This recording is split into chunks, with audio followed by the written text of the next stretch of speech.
Okay, so I put mask for the video, but I mean, come on. That's a necklace.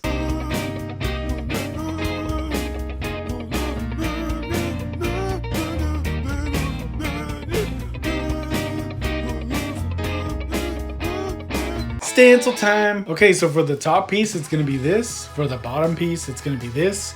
For this little side decoration thing, it's gonna be this. And for what I'm assuming is the ear cover, but this fucking guy doesn't wear it, so I'm just gonna call it the outer piece. It's this. For the top and bottom piece stencil, you're gonna have these little line things. Make sure they line up with each other. This will make it a lot easier later when you go to do that line design that the mask has. So for the top piece and then the bottom piece and then the little design that's on the mask, I'm gonna be using 5mm foam. And then just flip it over to get the other side, because of course. Make sure to mark the little cutaways. This is gonna help with making the lines for the mask. Now, you're gonna get a ruler and line it up to each mark, and then just lightly draw a line there. Like this right here. This is what I'm doing, this, that, do that. When you cut out the pieces, for the top stencil, these parts right here, you're gonna cut at an angle. And for the bottom piece, you're gonna cut these two spots right here at an angle. That little decoration thing, you don't have to cut that at an angle, and the same thing goes for the back piece.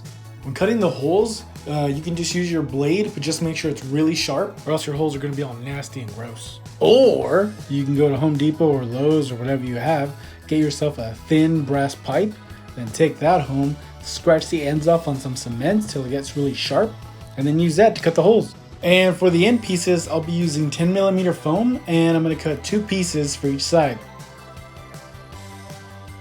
So at the end of it, you should have 4 end pieces, 2 top pieces, 2 bottom pieces, and then 2 of those design pieces. Before we do any gluing, we're gonna engrave the lines on the mask. And to do that, I'll be using this heated engraving wood tool. I don't know if that's the actual name, but that's what I typed in, and that's what came out, and that's what I'm using. You're gonna let it heat up for a few minutes before you use it. Oh, and for sure, do not touch the tip of this thing or you will burn your hand. Greg! To do this, you're just gonna gently go over it with a little bit of pressure. Don't just bust through it. It's foam, so you don't need that much pressure.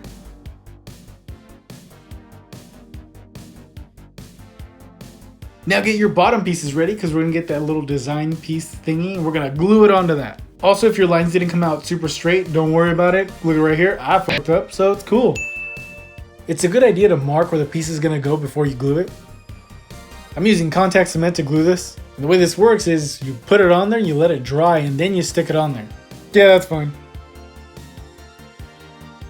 Now for funsies, let's just say you got some glue on your mask and you gotta get it out, but it's dried, you know? Well, what do? Do you have any tips on how to get that out?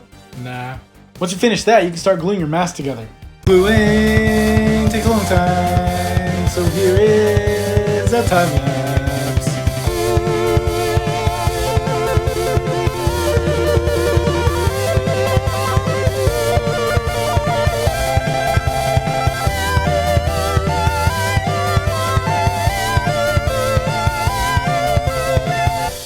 When putting the mask together, you want to do the sides first, and since it curves a little bit, the pieces might come apart, but don't worry, just smash them back in and you should be good. When putting these 2 pieces together, you want to start at the ends on either side, and then just slowly start working your way to the middle.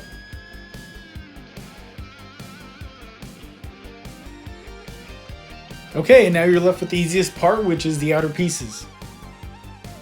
When you put them together, if they look like this, you know, like crap, like mine do right now, don't worry about it. You can just sand them down. I'm using a Dremel, you know, or you can just not care and just leave it like that. Fuck it. I mean, what, you think you're gonna take this to a convention and it's gonna get you shut down from some chick dressed up as Oraka? Because she's gonna be like, nah, bruh, see right here, you did this wrong. It don't look like this.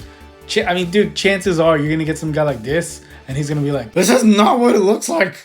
Now you're just gonna glue, now you're just gonna glue both ends and then you're good to go. So line it all up, do it really slowly and carefully, get it right the first time, and yeah, and then do the other side too. Look at all those glue stains.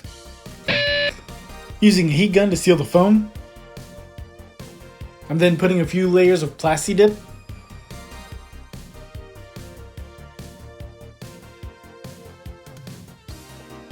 I'm covering the design piece and then the back piece with painter's tape.